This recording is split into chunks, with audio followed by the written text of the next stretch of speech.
Good afternoon, everyone. It's my honor to welcome you all to what is hopefully our last virtual experience of the 37th annual Margaret C. Carlson Realtor Day on Beacon Hill. Our event is named to honor Margaret and her legacy. Margaret was the first female president of the Massachusetts Association of Realtors and a true believer that being a realtor meant meeting and engaging with your local and state elected officials to promote a better understanding of housing issues. Grassroots lobbying is the foundation to successful advocacy. Our effort this week makes a difference in the lives of homeowners across the state. To all of you who serve as state political coordinators, thank you. Your work in cultivating strong relationships with our elected officials is essential to our advocacy efforts. Thank you for your contributions to our success and your willingness to serve as key resources for legislators on housing policies. The most important part of this week is sharing your stories. Share how our priority legislation will benefit or harm your clients and our profession. Massachusetts needs more housing. We need housing for people who are entering into the market for the first time and for those who wish to downsize. Expanding on housing choice and the Mbta community laws will help continue address our housing shortage. Share the stories of your customers who are in multiple bid situations and losing out on a home due to low supply and high demand. Share the stories of builders that you represent who are denied the opportunity to develop multifamily units. Share the stories of the time spent before planning and zoning boards that add to the cost of their projects. Later in the program, we will hear from MAR CEO Theresa Hatton and Davidson, MAR's General Counsel and Government Affairs Director, who will review the details of the legislation we are all advocating on this week. As realtors, our voice is strongest when we speak as one.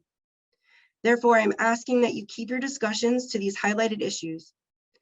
Our keynote session will close out with the presentation of this year's Private Property Rights Award.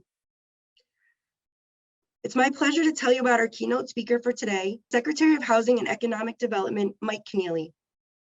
As Secretary of Housing and Economic Development, Mike Kennealy is responsible for advancing the Baker-Polito administration's agenda to create economic opportunity for residents, encouraging collaborative leadership in communities, providing an environment that supports job creation and business growth, and most importantly, new housing for residents throughout targeted investments.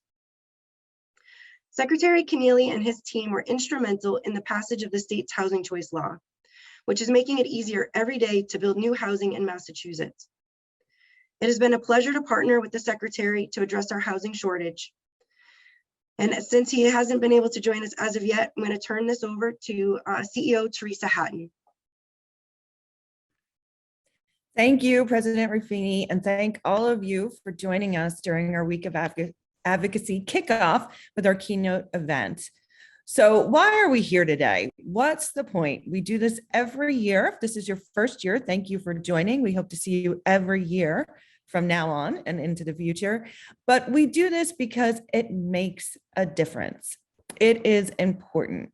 And I am going to reiterate, just like Dawn, Sabrina and I just celebrated our 3-year anniversary at MAR. My first event 1 week in was to Realtor Day on the Hill, and that was my first and only in-person event. So I cannot wait to see you all in person again, hopefully next year, as we do this important work. So let's think about the legislative process in Massachusetts and think about it like it was a marathon. Up Mount Everest, great run with turtles, dragging 234 years of tradition with us. And that's a good thing. As the framers of the Constitution intended, a slow-moving legislature makes deliberate decisions that are more likely to accomplish effective long-term policies. Unfortunately, our state has for the last several decades been a ship moving slowly, somewhat in the wrong direction, and now we've reached a full-fledged crisis with respect to housing. So we're going to share a couple of slides just to help illustrate these points. Thank you, Sabrina. So here's a chart showing the average annual housing units authorized by building permits in Massachusetts since 1998. I'd like to draw your attention to the two massive drops in the early 90s and the mid 2000s. Those represent decreases of 60 and 70% respectively. Over the same period, Massachusetts population has grown 17% to over 7 million people. We are doing a lot of things right and attracting a lot of people into the Commonwealth who want to live and work here. However, it comes as no surprise that over the last 20 years, housing inventory has dried up, causing housing prices to spike. That's an 84% drop between the monthly per year inventory average high of 2007 and low of 2021, creating a 52% average price increase over the same period. So how can legislative advocacy get us out of this? It's already starting to. Late last session, the legislature enacted one of MAR's top priorities, the Housing Choice Law, along with the so-called Mbta Communities Law. Both remove some local zoning control in favor of small changes that can make a big difference. You've probably seen some of the headlines as well. Towns concerned about preventing community character and upset about state mandates.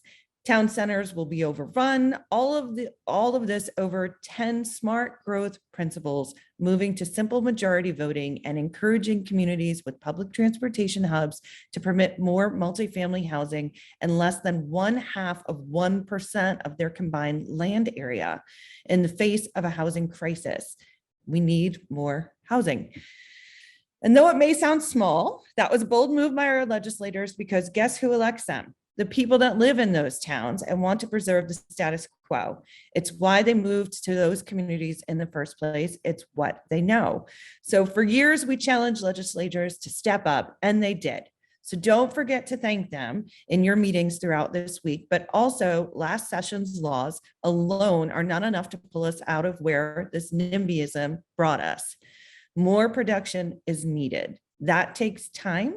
It takes state and local commitment to housing, and it takes additional change. Having said that, I'd just like to thank every single one of you on the call today and your local associations for all of your efforts working together to help implement these in your local communities. And we are not giving up yet. We need additional change, and don't worry, we've got a bill for that. But perhaps even more important than any bill, we need a fundamental shift in thinking.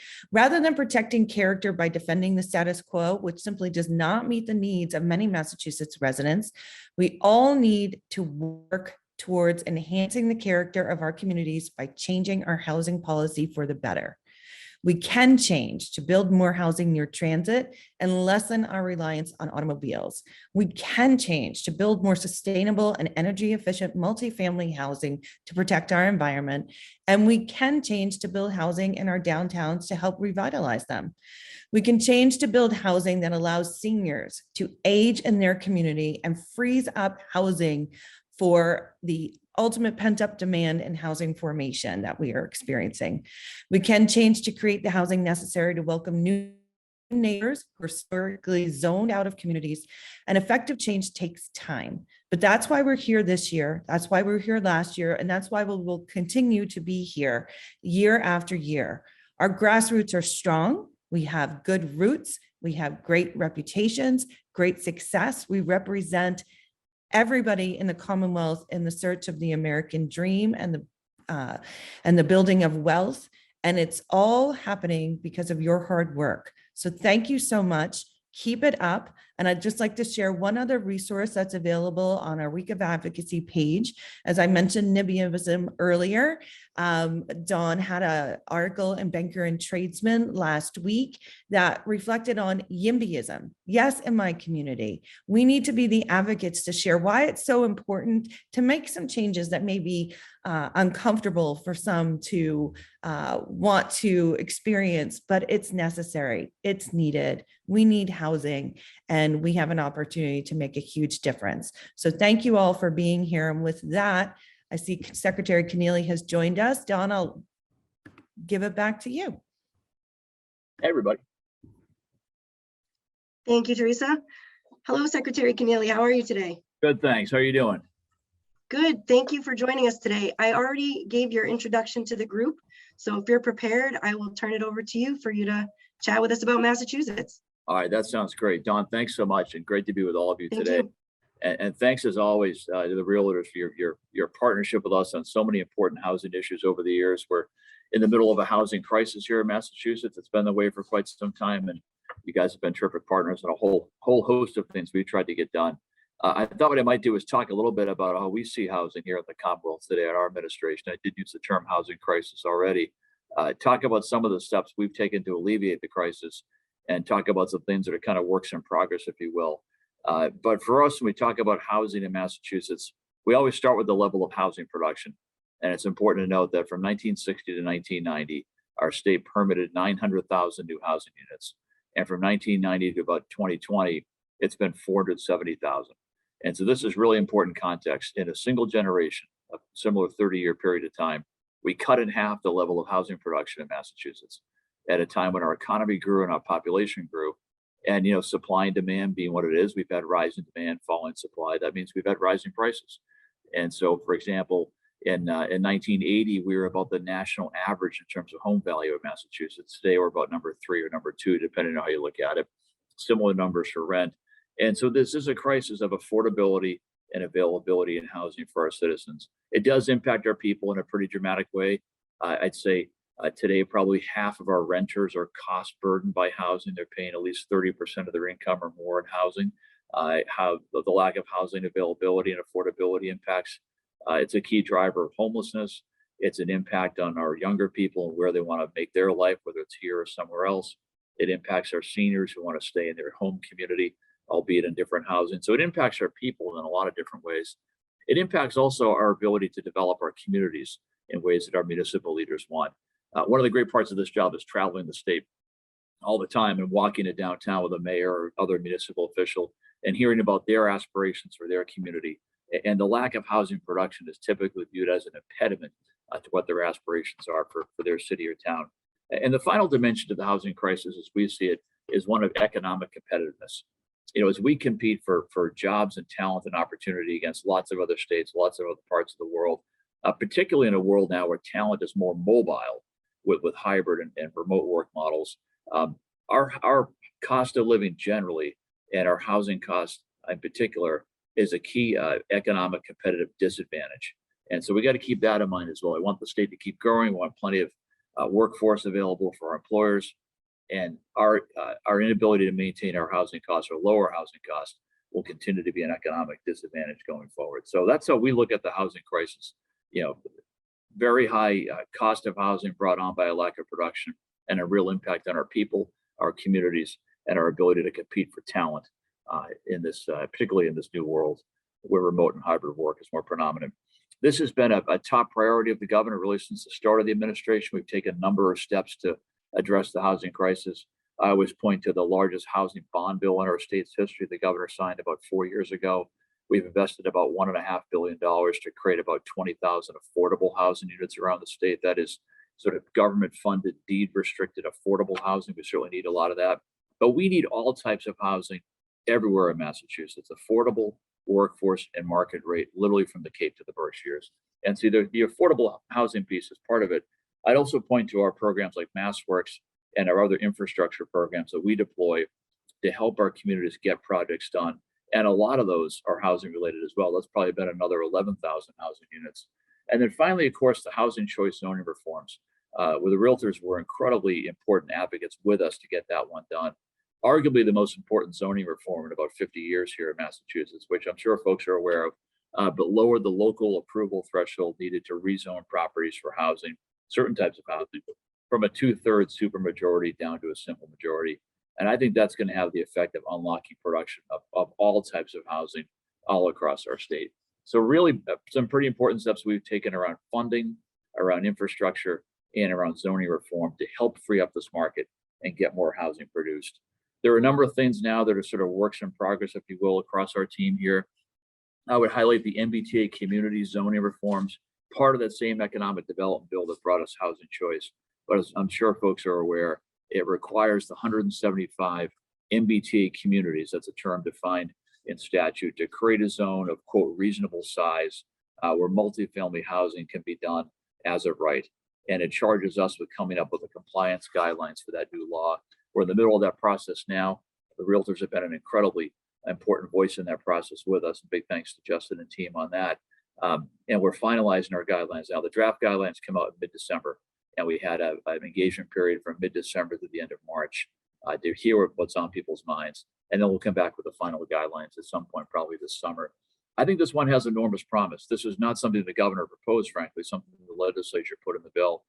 But I think it's got enormous potential to create more housing near public transit. And we've been saying for a long time now that housing near public transit is smart housing policy, smart climate policy, smart transit policy, and smart local economic development policy. A lot of good comes when you create housing near public transit.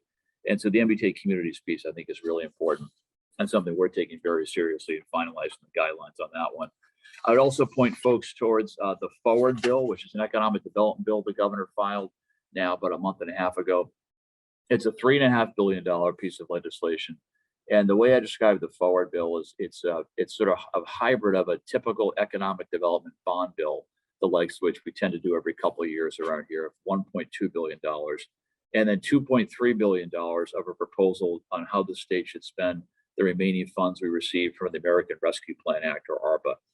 And so the first piece of it is reauthorizing some of our key capital programs like MassWorks, like a lot of our housing funding programs, things we need to keep going here as we go forward. And on the ARPA side, look, this is money that's got a real deadline or deadlines associated with it. The state got $5.3 billion in ARPA money. We've committed or spent about $3 billion, but there's $2.3 billion sitting there that ought to be invested somewhere. And we're mindful of the fact that we have tremendous needs out there in our communities. And this money does have an expiration date. It's got to be committed by the end of 2024 and spent by the end of 2026. And what we did, I think, very notably in this bill is actually designate a number of projects where the money would go. So it's not just putting money into programs, it's putting money into defined projects. And we thought that was probably the most efficient way to, frankly, get the bill moving, but also get the money out into our communities. And so, for example, in our office, we have something called our One Stop for Growth. It's a lot of our key community development programs. We've taken 13 of those programs and combined them into a single front door.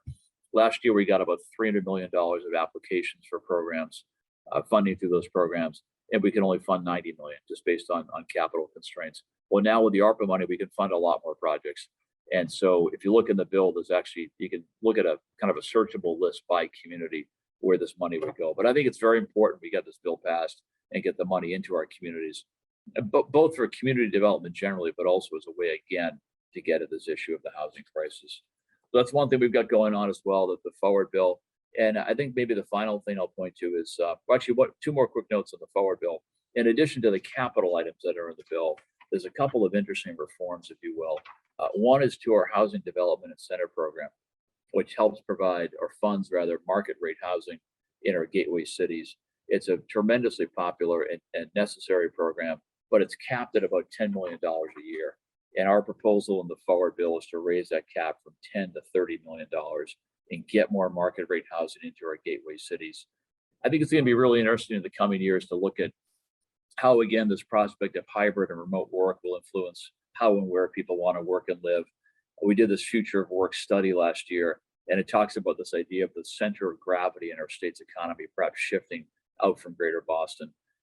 This may offer great opportunities for our gateway cities to house more of our residents, and having more types of housing in those cities, I think is going to be a nice opportunity for us. So hence the desire to get the HDIP cap raised from $10 to $30 million. And finally, in terms of the statutory or reform provisions of the bill, I point to the starter home proposal. The starter home zoning was adopted in 2016 by the legislature, something we proposed. And frankly, not a single starter home zoning district has been created since that period of time. So what we thought we ought to do is make some changes to the program, and hope we can use this tool to construct more affordable and smaller single family homes. Again, consistent with this idea of getting more of all types of housing everywhere. But these would be starter homes, smaller single family homes, and providing in the bill more flexibility on where those could be located. So I ask folks to take a look at that one as well. And then finally, another important piece of legislation is the supplemental budget the governor filed a couple weeks ago. That's a $1.7 billion budget. You know, frankly, right now in our state, there's a lot of available funds we could dedicate to any number of purposes. The state budget has been in surplus now for some time. We have ample federal funds, as I mentioned before. But we thought it was important to come forward with again, some housing proposals in that bill. And so one thing you'll see is $200 million for workforce housing. Again, this theme of all types of housing. We've done a lot of affordable housing. We've tried to free up the market for market rate housing through zoning reform. The workforce housing piece, I think, is critically important. And there's an emphasis here both on the existing pipeline of workforce housing through mass housing, but also a specific priority for the Cape and the Berkshires, recognizing that in these seasonal communities, they are particularly challenged in trying to have enough housing to sustain a year-round workforce. And so that's something we're focused on now as well, as getting that one done. I think the final thing I'd say to this great group is while we have done things like zoning reform through housing choice and the Mbta communities, which are going to streamline the process of getting housing approved, I would point out that getting housing projects approved remains a local political process, and getting pro-housing voices into that process, I think, is going to be particularly important. You know, if we can't get our arms around this housing crisis, we really do worry about what it means for our state going forward. The notion, again, that you can live or work anywhere, and we're a very high cost state, and people have options. And so we need to get the cost of our housing down. We need to do that in a lot of ways, but producing more housing is sort of first and foremost among those. And recognize we've created perhaps a different framework, a better framework to get zoning approved, get housing approved. I think having voices in that process that are pro-housing, I think it can be particularly important for us. So that's what I had for you today, kind of a tour through how we look at the housing crisis, steps we've taken, things are in process, and just a note of, frankly, of some caution that this is a real headwind for us as a state. And we need to make sure all of us are working hard to get the housing produced that our citizens need. And big thanks as well to the team here, the realtors, Theresa and Don and Justin and others. You guys have been terrific. Paul, Sabrina, just a really terrific group and a real key partner for us in so many housing issues. So thank you all for the time today. Thank you very much, Secretary Kennealy. We really appreciate your willingness to work with us. Keeping the lines of communication open are very important for us as well. So thank you again for all the work you've done to help advance housing in Massachusetts. We really appreciate it. Thanks so much. Thanks so much. We'll see you. Okay. Thank you. Okay, well, that was definitely enlightening. I learned about another bill that I need to get some knowledge on. So I'm sure Justin will be filling me in soon. And now with that, we're actually going to turn this portion over to Justin. If you can fill us in on our highlights for this week of advocacy. Thank you, Dawn, and thank you to Secretary Kennealy. That was a wonderful remarks, and we've really enjoyed partnering with him, his team, and the Baker administration on housing policy. So it's been a real joy to work with him. And Theresa kicked us off earlier and talked about, walked us through why it's so important that we advocate. And we just heard Secretary Kennealy talk about advocating as a pro-housing voice, not only at the state level, but also at the local level. And now we're going to talk about our key priorities for 2022. And before we do that, I just want to let you know that everything that you need to go into your meetings with your local legislators can be found on MAR's Week of Advocacy page. So that will include the talking points that we're going to go over now, as well as the one-pagers that you can share with your legislators. You can print those out, bring them to the meetings. You can use them as a follow-up, email them to the legislators after your meetings as a follow-up, just another way to touch base with your legislators on these issues. And as Theresa was speaking, she was talking about highlighting that the housing production problem we have in Massachusetts. And that's why our first priority seeks to address that issue head on. And our first priority this year is House 298, an act improving housing opportunities. And it represents a bold step in changing the way we think about zoning for housing. And that's because the bill would require all communities, not just the Mbta communities that Secretary Kennealy spoke of, to create a multi-family housing zone. This, of course, would only require that the zone be identified by a community and doesn't require that anything be built. That would depend on what the market and demand is for that type of housing in that specific community. And when we talk about multifamily housing, it is the best way for the state to address our housing supply crisis. As Theresa said, it helps us build more sustainable, energy efficient housing. It is likely to be placed on existing infrastructure. So it's something that we should all support, and we all can change our communities for the better. House 298 also calls for accessory dwelling units to be allowed by right. This just allows for really infill development. I often joke that this is just a common sense approach because it would just allow ADUs where they fit the dimensional requirements of the lot.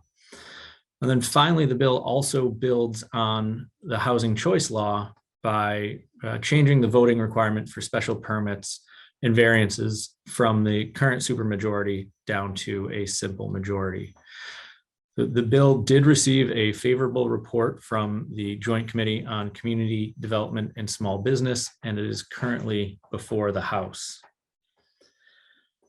And next up is our Fair Housing Education Bill. So this will be House 333 and Senate 204, an act relative to fair housing education.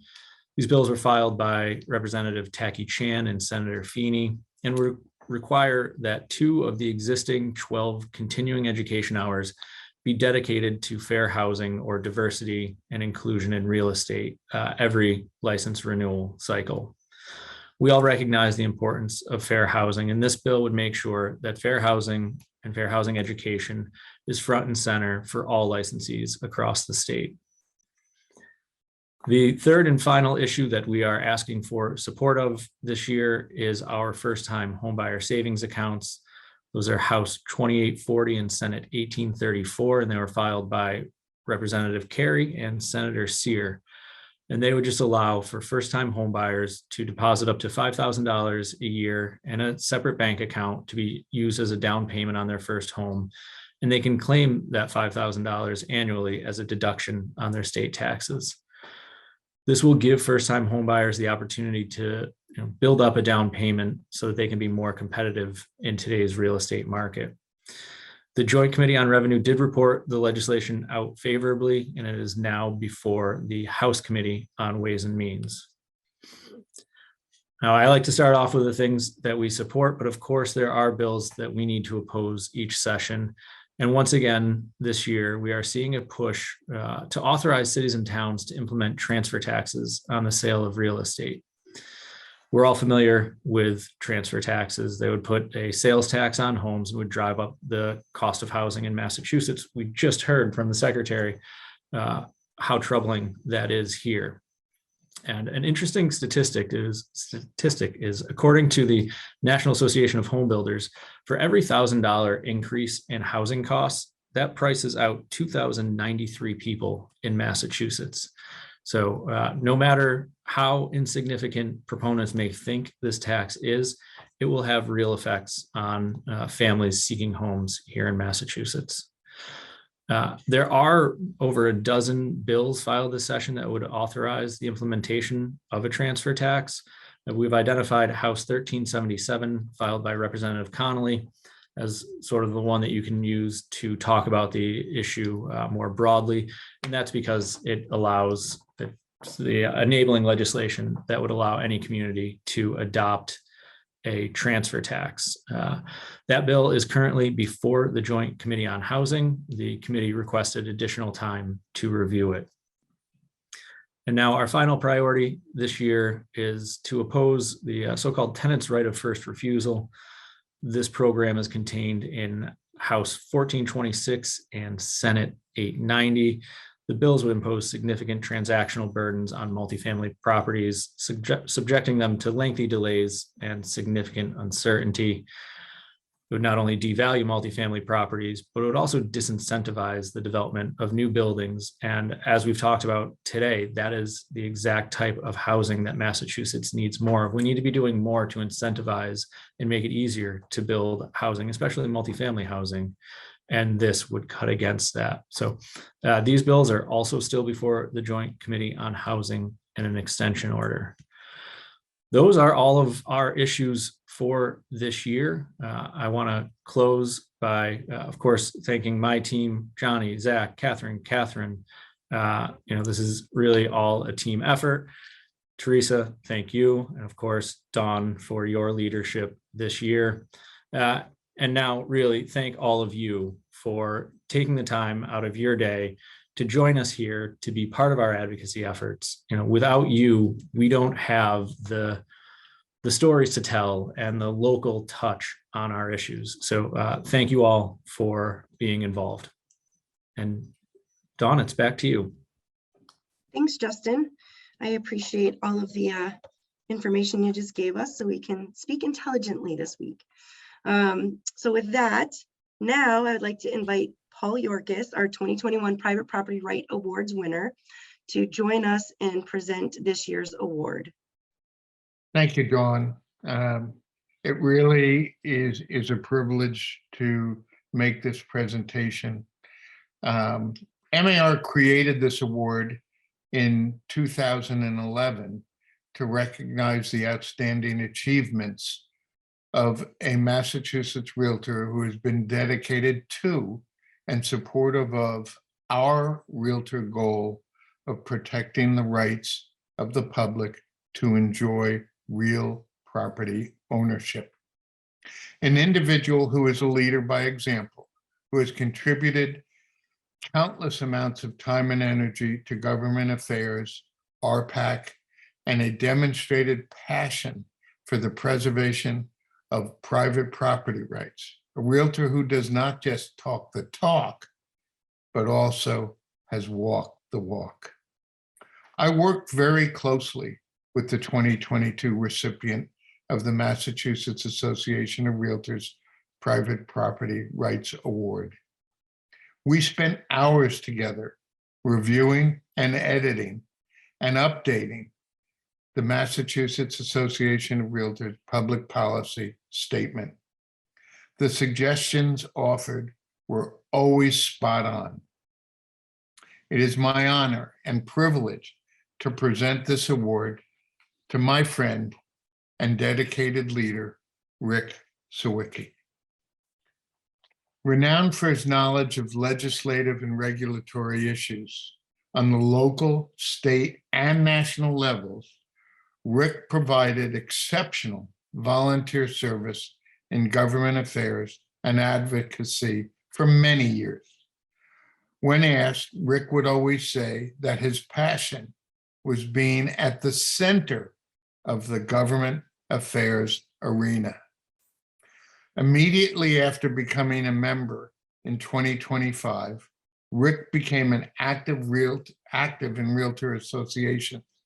He was a member of the board of directors starting in 2011 and president of the Realtor Association of the Pioneer Valley in 2017. He dedicated countless hours to serving on MAR and RAPV government affairs committees and as an RPAC trustee, and chaired the RPAC Board of Trustees in 2019. Rick was always willing to put in the work to help move our organizations forward.